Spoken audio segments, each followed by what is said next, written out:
All right, guys, welcome back, you degenerates. Week 2, we are here back for the Degenerate breakdown right here.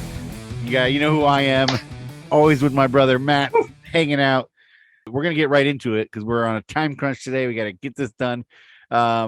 Let's break it down. We're going to start out with injuries of the week, big injuries of the week, guys. And these are huge. Some of these are enormous. So, and they have some really serious fantasy implications. So let's get into it right now. Matt, who in your opinion was the biggest injury this week? Well, I think probably the biggest injury has to be Dak Prescott because that affects so many different playmakers. CeeDee Lamb, their other receivers coming back, Elliott, Pollard. Let me say, everybody who's up on Pollard, that dude cannot block on third down. He cannot block on running downs or on passing downs. I did not know that last year, but it was obvious week 1. I think Bobby's a big Pollard guy. Dude is going to lose his job. He cannot block for shit. All right. But, yeah, Dak Prescott, man. You think there's anything bigger? No, I think Dak was probably the biggest. I know there are some other big ones. I mean, I guess it depends on who you have. It's big to you, no matter if you have them on your team. Overall, wide, I guess Dak was probably the biggest. But I know hitting home on my team, losing Keenan Allen was a big loss this week. I pulled off the win anyways, just because that's how I do. But congratulations. Thank you. But yeah, losing Keenan was a big loss. We'll see if he comes back. I know he's out this week, but we'll see if he comes back quickly from this hamstring. But sometimes that lingers. So we'll be. Let me ask you a question about that. So what I was really surprised about is when Keenan did go out, they stopped using Mike Williams. And they weren't using him before either. I mean, he's supposed to be the guy. I thought he was going to overtake Keenan this year. And they started throwing to this guy named Carter and all these other players, and they still won. I mean, it was a good game plan for them. They won, but Mike Williams disappeared. If you were Mike Williams' owner, would that worry you? I wouldn't have drafted Mike Williams to begin with because I always look at him as he's got a high ceiling.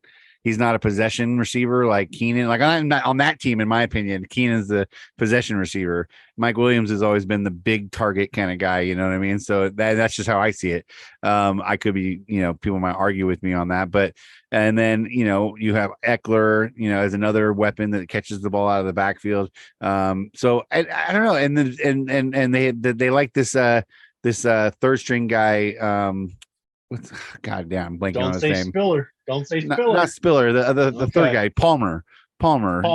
Yeah, they like. They didn't use him at all. They didn't use him a lot because that kid Carter came in and lit it up. I mean, he came in and filled in for Keenan and did a great job. I thought, you know what I mean. And Mike Williams, they were probably doubling Mike Williams, especially because with Keenan out, they didn't expect anybody else to have any chance to catch the ball. So they were probably covering Williams, which allowed Carter to be open for that touchdown, and also just seemed like all over the field. So anyways, Keenan Allen, big loss. I think Mike Williams could potentially step up this week and have a better week, but I like Carter. If you guys can find him on the waiver wire. Which you probably can't because I think I already swooped him up. But if for some reason Keenan can't play out there, and Mike Williams is not going to do the job, always look for Carter. You can always look for the other kid Palmer, and hopefully they'll get you some points. Hold on, I want to step back real quick to our first one. We started talking about Dak Prescott getting replaced by Cooper Rush. They're not going out to sign a quarterback. That's surprising. Me personally, I got CeeDee Lamb. I'm trying to decide, do I sell him or do I keep him? Last year, Cooper Rush played 1 or 2 games. He averaged like 10 targets a game to CeeDee Lamb and to Amari Cooper. They had good games under him. Didn't get the huge plays, but got, I'll take anybody with 10 targets from a backup quarterback. The thing is CeeDee Lamb got 11 targets with 2 catches with Dak.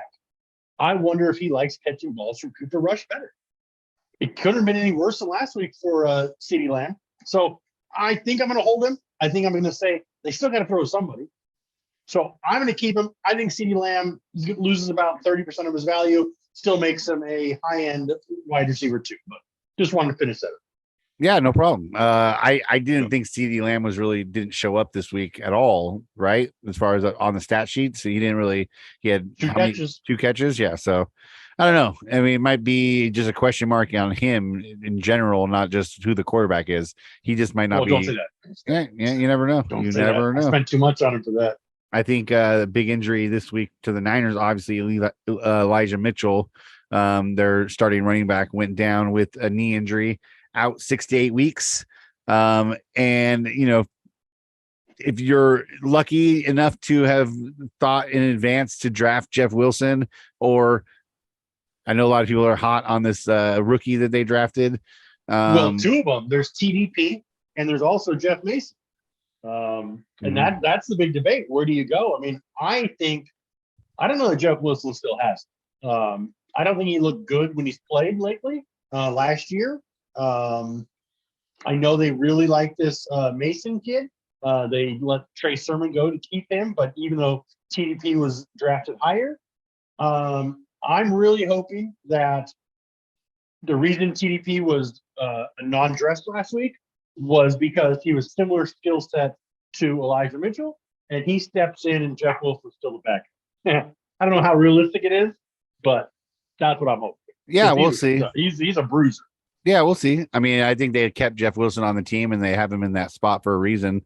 I think they like him. And it seems like every time he fills in for somebody who's been hurt ahead of him, he always plays well. You know what I mean? Jeff Wilson usually always fills in nicely and has a good game. So I know this week was in the rain and it was a shit show. I don't know that anybody would have looked good in that game personally. And Grab your snorkel. Looking forward to next week, or this coming Sunday. You told me that it's supposed to rain there again in San Francisco. I saw it on Twitter today. There was like a monsoon this weekend. Yeah, so I hope it was a joke and I just didn't get it, but I am thinking it might be another get your snorkel and fins game, which is well, we'll see. We'll see how Jeff Wilson does. I was lucky enough to have the forethought to pick him up and draft him. So just because I knew, running backs get hurt all the time. So, and the Niners usually go through their running backs like crazy. So I thought, yeah, might as well take a chance on him. And look, second week, I got a starting running back in my team if I need him. So that's pretty cool. Yeah. Notable injury also, we're not going to spend a lot of time on him, is TJ Watt, pectoral tear. He's going to be out for a while. We don't know exactly how long. You said he might avoid surgery. Back week 6 they're saying, avoided surgery. Yeah. So that'll be good. That'll be good for all you Steeler fans out there who are looking to, yeah. All right. So those are the notable injuries. That's enough real football. Let's get to fantasy.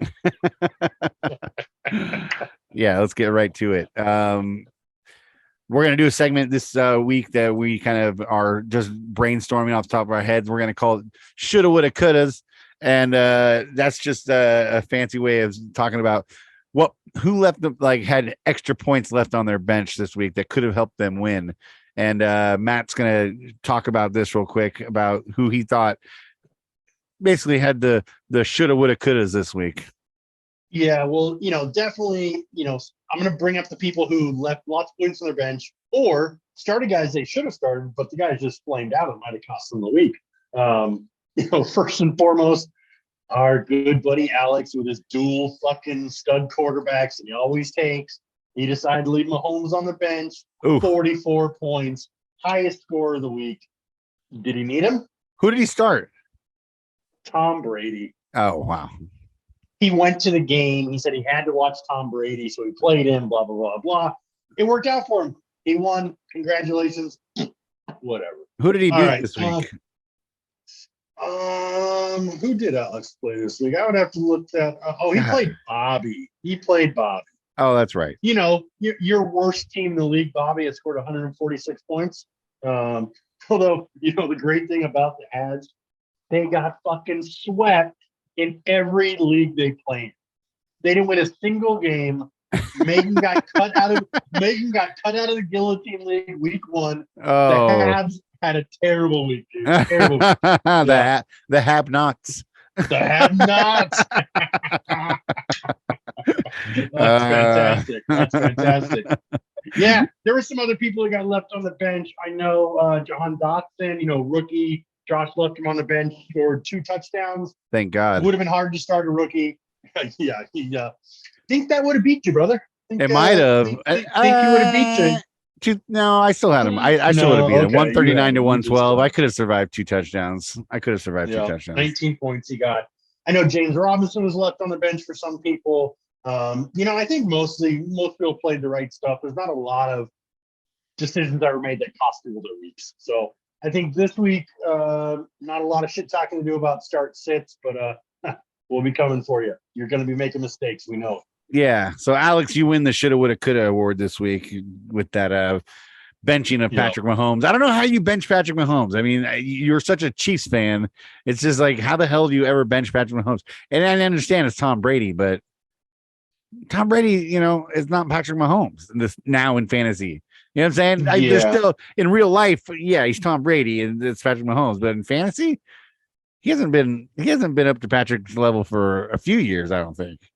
Yeah, so I think I'm going to change. Last week I said how great everybody was going to look, except for the Chiefs.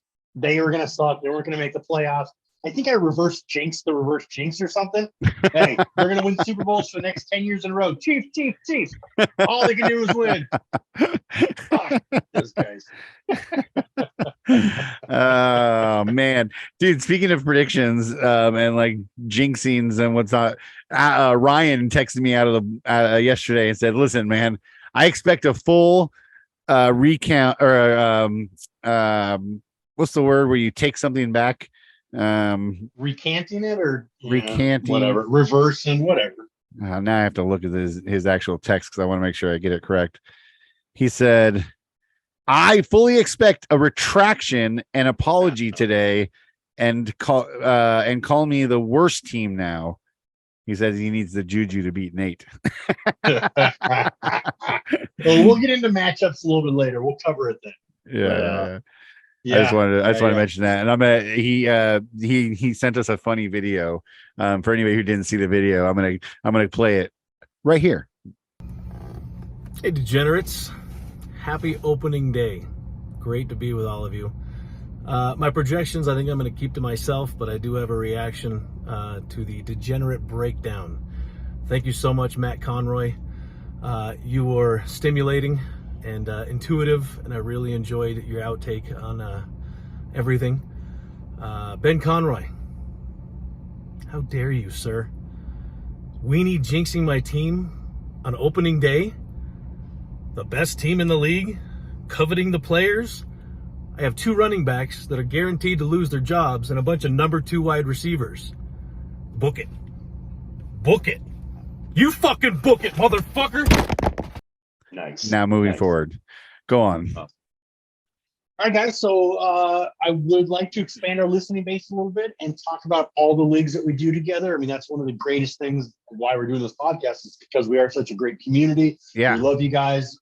We just want to just be more bigger parts of everything. And the 2 of the leagues that we got going is Dynasty and Guillotine. I kind of already informed you about Guillotine a little bit. Megan lost, but there are a couple big things that are happening in Guillotine. Tonight is our first waivers. On waivers tonight, Derrick Henry's out there now. Ooh, wow. I was on her team. Kyle Pitts is on there. Jalen Waddle is on there. Juju, Adam Thielen. Those are the guys we're bidding on tonight. Whoa. Time out. So wait, you get. Okay, so Guillotine, there's 17 weeks of the season, 17 teams. We all draft equal amounts of players. You play everybody every week. Lowest score gets dropped out. They're out of the league. Done for the season. Yeah. All their players go on to waivers. Oh, that's cool. I didn't know that. That's a cool little thing. So you're not stuck. You're not technically stuck with your team throughout the season. You're upgrading throughout the whole thing. Oh, okay. $1,000 fab for the whole season. Okay. All right. Now here's my question to you. Yeah. Derrick Henry. Ryan's in the league. How much does he spend on him? What, $1,000 fab? I bet Ryan. I'd have to look at his team and see what other running backs he has. He needs him. I'd say he spends over half, probably. I think I said 60% last night. That's Sounds- crazy. That sounds Crazy about right. to spend that much money week one. Yeah. And here's the thing. If everybody spends big the first couple weeks, there's still going to be guys getting cut. CMC, Patrick Mahomes, those guys are going to lose in weeks 3, 4, 5, 6, 7, 8, 9, week 10, week 12. Is Derrick Henry going to go for $600 this week? And CMC is going to go in week 12 for 40 because nobody has anything left? That could be the case. Dude, I mean, there's a whole strategy there, man. That's like, wow, that's wicked. What about Dynasty? What do you got on Dynasty for highlights? Dynasty. Well, first of all, Bobby did not wipe the floor with you like he said he was going to. Yeah, So I know. That's part of the whole have-nots, though. We've kind of covered that already. Steve's team looks fucking terrible. And whoever Genus Panthera is that Adam? I don't know. I don't know. Their team didn't break 100 either. So we had a couple bad teams looking bad. I think we have kind of a, 3 or 4 teams that are really good in this league, and the rest of us are kind of fighting for the rest. A couple people had really good drafts. So, we'll see how it goes. But, a couple teams look really bad. Steve and whoever that Panthera guy is. Yeah, look terrible. But. Panthera, that sounds like a Jeff name. Genius Panthera, because Jeff is he's a Thundercats fan. So I assume that's probably who that is, but I could be wrong. That probably makes that might make sense. But hey, this is part of a bigger thing you and I have talked about before. I hate that we don't know whose teams are whose. Why can't we just use our first names? Why do we have to come up with stupid fucking team names that nobody knows? And I got to go back and research and go, all right, there's 12 guys in the league. That's Steve. That's Adam. I got to count our players and friends, and it's ridiculous. Well, we should have put your damn name on it. We should have just made it at the beginning of this 20 years ago. We should have just been like, look, lock in your name, and that's your name. It could have been whatever you wanted, but you're stuck with that name for the next moving forward forever. And that's the original fantasy guy people who came up with fantasy, like the Rotisserie League from way back in the day. There's a documentary on it. They all had the same team names the whole time they played, and it would just, and they actually, became famous for that. But anyways, maybe next year we talk to them, we vote that in. You got to pick a team name. You got to stick with it from this point on moving forward. And I don't know. We'll see if that I like it. I like it. It'll make it easier on the trophy too, because then we could all know who it is on the trophy every year. Yeah. Yep. All right, so let's move forward and talk about the best waiver wire pickups this week. The waiver wire just dropped yesterday. Who did you think had the best waiver wire pickup this week? Well, the guy that I was targeting, and the reason I texted last night saying, can we please switch to Fab because I wanted to get him, is the guy that I believed in on my Dynasty team for 2 years now, Curtis Samuel. He played with Ron Rivera. He liked him, paid him good money. He was hurt all last year. Came in, immediately got 11 targets, 8 catches, and a touchdown. Looked like, I don't know, maybe not the number 1 on the team, but 1A, 1B with Terry McLaurin. Yeah. They have the rookie, John Dotson, is going to be skilled with stuff. But I tell you, week 1, Curtis Samuel looked good, and that's the guy that I was targeting for week 1. Was there anybody you were targeting? I just needed a new linebacker. My linebacker underperformed, so I went after somebody new. Jordan Hicks was added by Josh's team. Ooh, this is the one that I think Alex came up. He went after Khalil Mack, who had a huge game first week this week for the Chargers. He had a couple sacks. He had a bunch of tackles.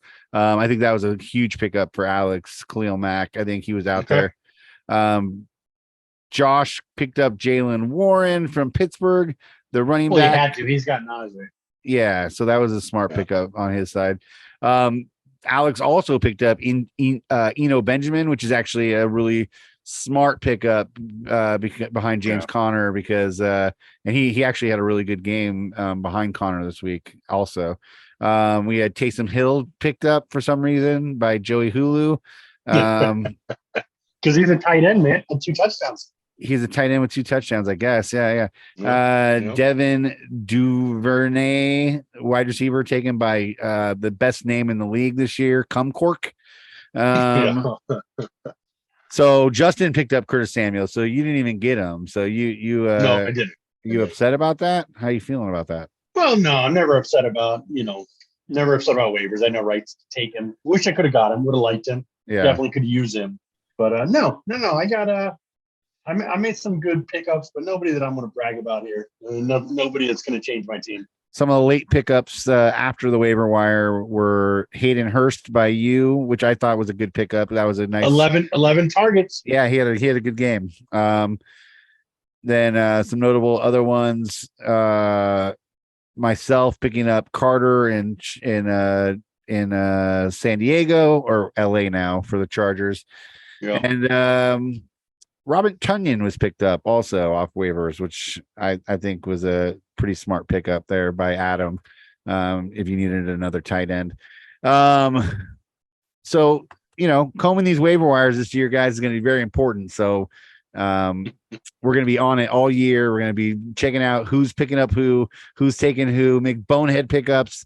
I'm efforting a really cool segment that I'm hoping is going to come hopefully starting next week that I'm really excited about. So we'll see if I can get that on. I know Ryan, our correspondent out in the field, is going to be hopefully joining us in the next week or two. Also, so that'll look for that, Mr. Rybread.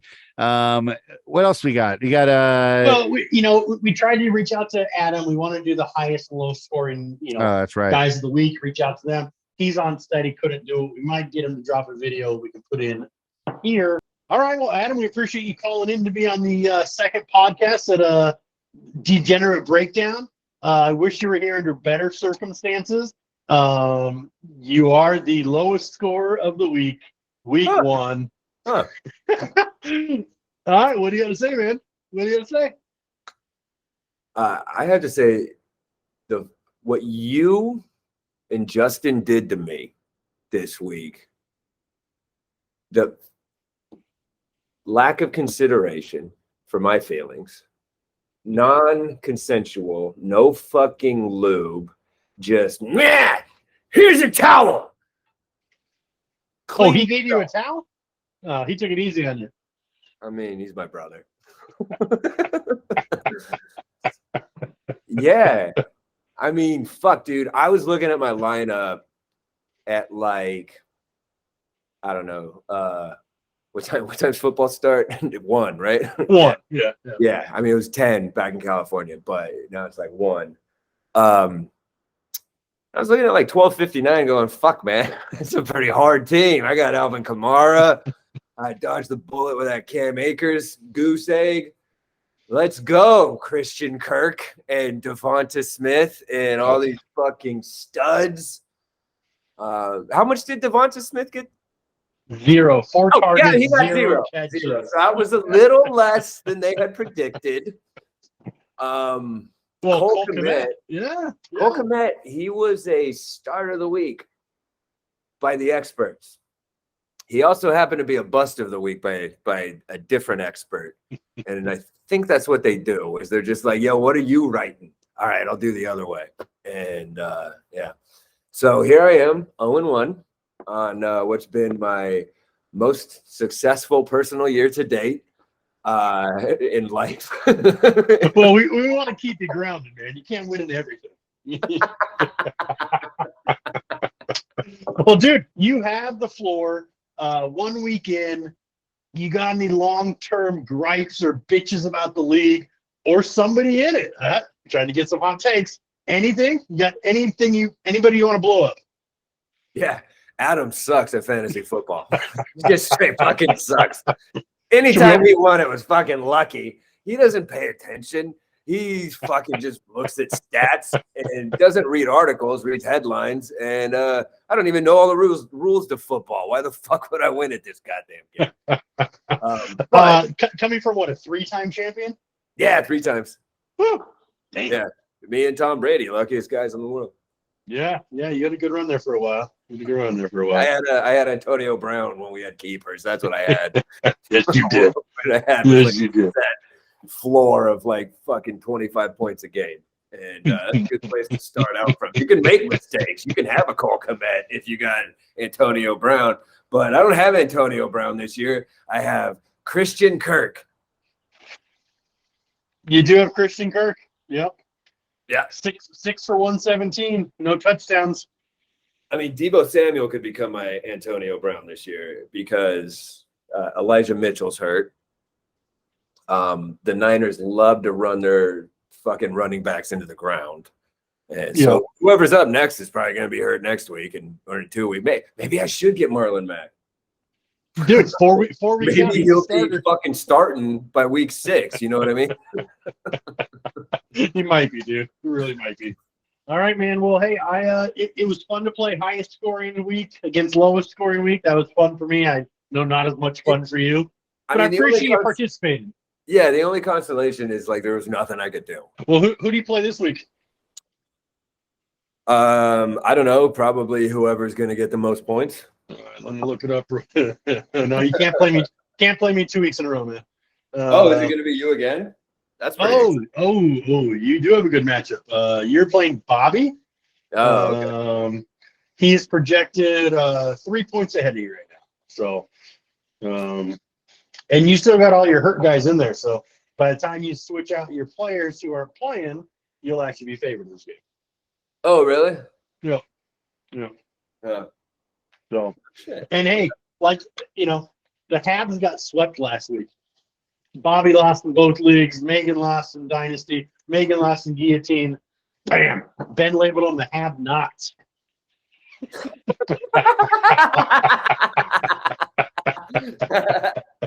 like that. Yeah. Nice, man. Well, I appreciate you calling and catching up and doing this, and we'll get it all sliced up, cut up, and put in the fucking podcast. Yeah. I appreciate you guys bringing my low score to light, rubbing it in my face a little bit. Makes me feel good. Our pleasure. And then there was a highest score this week. Who was that? I can't see it in my notes. I don't this really. Guy. Oh yeah! Congratulations, man! 172 points. Thank you, sir. I think there's a video that's going to go along with this segment right here from our commissioner. I don't know. Have you seen it? Yeah. Well. Yeah, you've seen it. Okay. Yeah. It'll play here. Like I said. I recorded my video about the best and worst fantasy teams a couple of weeks ago, and at the time I said Ryan had the worst team. I owe him a big apology. I just took another look at the teams with the season starting tomorrow, and there's one team that stands out that's the god-awful worst that I've ever seen. And it's got a fitting team name. I've seen worse. Matt may have seen worse. We never will. Like I said to you, I expect better from you, buddy. Yeah. Better. You got to be better. 172 though. That's a high number for week 1. I always worry when I come out swinging, and it's happened to me numerous times over the last 10 years or so. When I come out and have high score of the week 1, I usually tend to have a little bit of a drop off the next couple of weeks, and that I'm a little worried about that for you. How do you feel about that? Yeah, I think all the matchups were good last week, and I think everybody's scores is repeatable. Justin Jefferson at 40 might be a little bit hard to do. Yeah, he killed it. I think he's running the routes that Cooper Kupp ran last year. Cooper Kupp was scoring 40 every single game. I really think Justin can, which is why I spent so much on him in the draft. So if all of my guys are repeatable and Justin gets 80% of what he got, then I think I'm good. I don't. Nobody else on my team really had a banana score. It was all pretty consistent. So we'll see. I might feel totally different next week. Don't love my bench. It's not deep. Still got a lot of work to put in, but it is what it is. All right, man. So let's move on to what you wanted to really get into at the end of this show, which was the ties that happened this week in our league. There was only one of them, but it's always a big deal when there's a tie, because that really just throws your schedule off, or throws your record off for the whole year. You're fighting against that tie the whole time. So who was the tie this week that you want to talk about? So this week, Steve and Joe tied. And you're right, man. I hate ties. I think it's a terrible part of fantasy football. I hate that, you can end the season with the exact same amount of wins as somebody else, but one of you has a tie, one doesn't. It changes something. I hate it. I think that we should find some way to never end in a tie. Could be, more touchdowns on whoever had more touchdowns that week, gets the win. Ooh, that's rough. Like that. Yeah, that is rough. Or maybe you take your 3 highest players on your team, you combine their scores, and that way you're studs against studs. But what do you think? You like ties? You don't like ties? You think we should get rid of them? I definitely don't like them. I don't know that you can get rid of them. I mean, I don't know. I mean, unless we go to like decimal points or something that, adds a little, that little bit of extra for each, but I don't know if you can really get rid of them. I don't like the idea. I don't really like the idea of like, I hate those types of situations where it's like a tiebreaker seals it for you. You know what I mean? Like I personally don't like that. I don't like losing in tiebreakers. You know what I mean? It's just so fucking frustrating. You know what I mean? So, I mean, I think I'm on an island here. I don't think anybody else is going to back me up on this. I think it's not going to go anywhere, but I just hate the ties, man. I just hate the ties. And I'm usually one of the ones who gets a tie every year, like at least one, or I've had a lot. I'd like to actually go back and look at my overall record and see, where do we do that in history? I don't know. I'll look at that for next week. What we need is a couple guys in the back row that we can say, "Hey, back row, look that up for us, please." Yeah. Podcasts all have it. Yeah. We need to work on a statistician or something. Stat guy. Yeah. All right. So with after talking about the ties, with the ties, I think it's really interesting that this week we have 7 guys in our league because of the tie that are still looking for their first win. Oof. Which is weird. I mean, usually it's 6 and 6, and it's not that much different. But all right, here's the matchups we got for guys trying to get their first win. We got Steve going against Josh. We got Joe looking for his first win going against you. We got Ryan looking for his first win going against Nate. Okay. We got Bobby and Adam both winless. And we got Sean going against Justin. Let's take a couple minutes and just break them down. Steve and Josh, who do you got? Steve and Josh. Okay, so Josh last week surprised me. His team was better than I expected it to be. Just because I said he's the worst team in the league doesn't make it true. Yeah, it's true. It's true. I was giving you a lot of credit. He played better. He put up 112. I thought his team kind of died out on him a little bit. Burrows had kind of a crappy start, and but I think Josh should take it this week. I think his team's going to play better. Ooh. Okay. Yeah, so you're saying Steve is going to go 0-2 to start the season? I think Steve goes 0-2. I'm not. Although I did like Steve's team. Looking back at it, Uncle Stafford's, Rodgers, Eckler, Elliott. Yeah, I don't know. I think he gets better production out of Rodgers maybe and Eckler, but Ayuk and Fremont and I don't know. Freiermuth? The is loose. I'm going. Let's go. I'm going Josh. That's what I'm taking. Okay, I'm gonna take the opposite. I'm gonna say Steve. I think Josh to be the worst team in the league. I think it continues on. I don't think so. Steve, we should keep track. We should keep track of these. By the way, I'll write them down later. Go ahead. Okay. What's next? Second, we got Joe going against you. Now, you were my pick for best team in the league. I think your team still looks good. Keenan Allen's a loss. That is definitely true. Sorry, I'm plugging my boy Drake in, so it's all good. Joe, sorry to say, think you're not going to find that win this week, but that's just that's just me. Okay. So we got Steve and Joe going 0-2. You're giving Josh. Okay, but all right. I have him going 0-2. All right. Third, we got Ryan looking for his first win against Nate. I know those two like to chat. I know they're good friends. I think Nate gets in his head a lot of times. I know he's pulled off some late night trades with him that he gets taken advantage of. I'm always going to be advantage to Nate because I think he has mind control over that guy out in Colorado. What do you think? Yeah, I think Nate's team looked really well. Looked really good this week. So I'm going to probably continue thinking Nate's going to take it. I know I picked Ryan to be the best team in the league this year so far, but I don't know. Nate's team looked really special last week. So I'm gonna take Nate this week. Are you ready to change your best team in the league prediction, or? Well, I couldn't take myself. You wouldn't allow me to take myself last week in picking the best team. So I had to take somebody else. So I took Ryan, but Nate's team really stepped up this week, this last week. So I'm going to go. Like you're losing faith in your pick. All right. Yeah, all right. I'm going to go with Nate. All right. The next two are both winless. We got Bobby going against Adam. Adam, the lowest score in the league, did not even break 100 points. If I remember right, Bobby was pretty darn close, up in the 140s or 150s.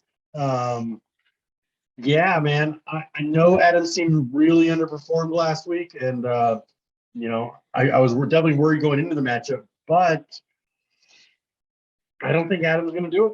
I just don't think he's going to do it. So I'm going to give it to Bobby.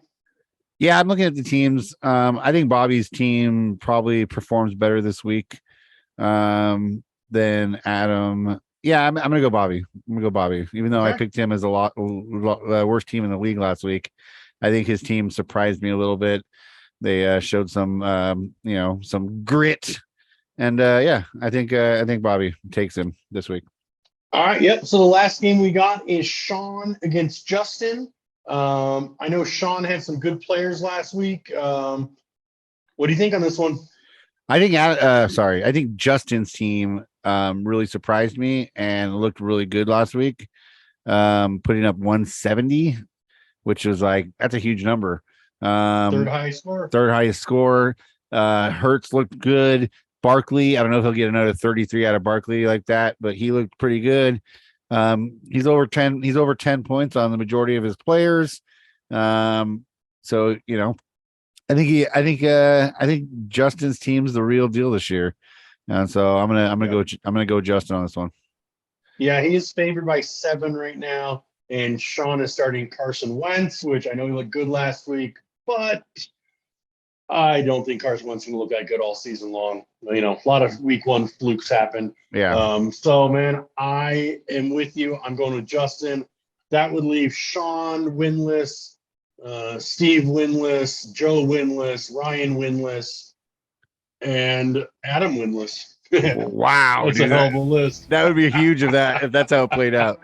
But we'll see. Weirder things have happened. All right, well, that was it, man. That's a wrap. It was fun, brother, as always. On this week's Degenerate Breakdown. Till next time, guys. We'll talk to you guys next week. Later. See you guys.